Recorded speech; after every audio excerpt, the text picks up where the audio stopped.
देखिए बेटा, पिछली क्लास में हमने centre of mass of semi ring का देखा था, ठीक है। इस क्लास में हम देख रहे हैं centre of mass of semi disc.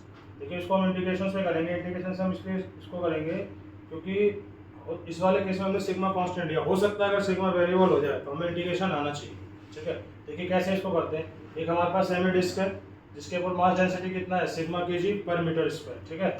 अब इस डिस्क को हम कैसे बना सकते हैं, छोटे छोटे रिंग लेके बना सकते हैं। सेंटर पे एक पॉइंट मास का रिंग लिया, उससे फिर बड़ा रिंग लिया, फिर बड़ा रिंग लिया, उससे बड़ा रिंग लिया, पूरा बड़ा रिंग लिया, तो एक क्या बन सकता है, मतलब छोटे छोटे सेमी रिंग से हम एक क्या बना सकते हैं, कंप्लीट डिस्क बना सकते हैं। तो हमने सेंटर पे जाकर के आर सेंटर से आर पे डी आर जाके हमने एक एलिमेंट लिया, ठीक है। अब एलिमेंट लिया तो हम इसका फॉर्मूला हमें पता है कि एक्ससीएम का फॉर्मूला होता है X D M integration whole divide by D M, ठीक है। और इसमें जो एक्स होता है, एक्स जो होता है वो कोऑर्डिनेट ऑफ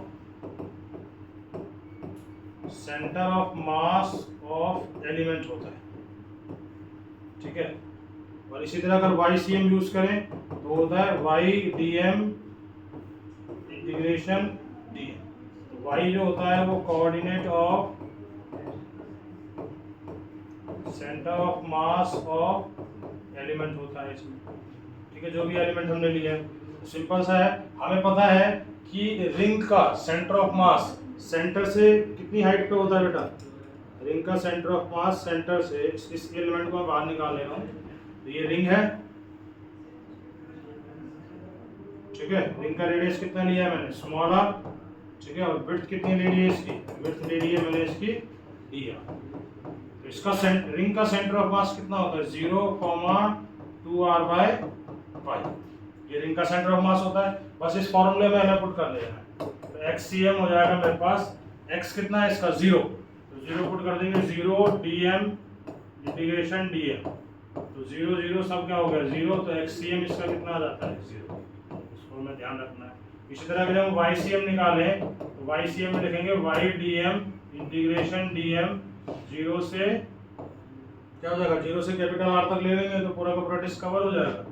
0 से कैपिटल आर, 0 से कैपिटल आर।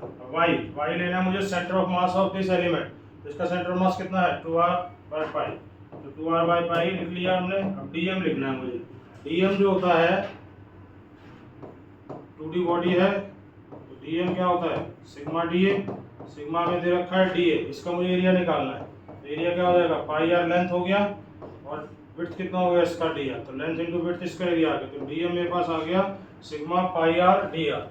यहाँ पे पुट कर देंगे बेटा क्या ले लेंगे यहाँ पे, sigma pi R D R whole divide by sigma pi R D R, ठीक है। तो लिमिट ले लेंगे 0 to capital R, 0 to capital R, ठीक है। जो जो कांस्टेंट है बाहर निकाल लीजिए, इससे कट गया।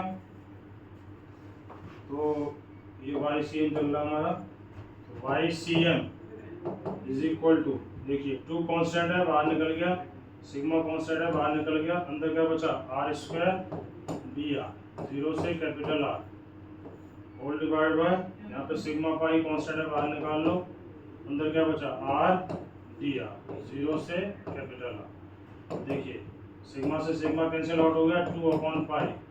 ये कितना आ गया मेरे पास, r³/3 0 टू r। तो यहाँ से क्या आ जाएगा r²/2 0 टू कैपिटल आर। देखिए 2/π ये आ गया मेरे पास r³/3 whole divide bye r²/2। इससे कैंसिल आउट हो गया, एक r बच गया और ये चला गया ऊपर, तो 4r/3π।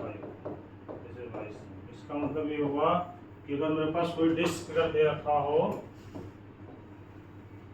ठीक है, और डिस्क का रेडियस क्या हो, डिस्क का रेडियस कैपिटल आर हो, तो इसका सेंटर ऑफ मास इसके सेंटर से 0,4r/3π पे होगा।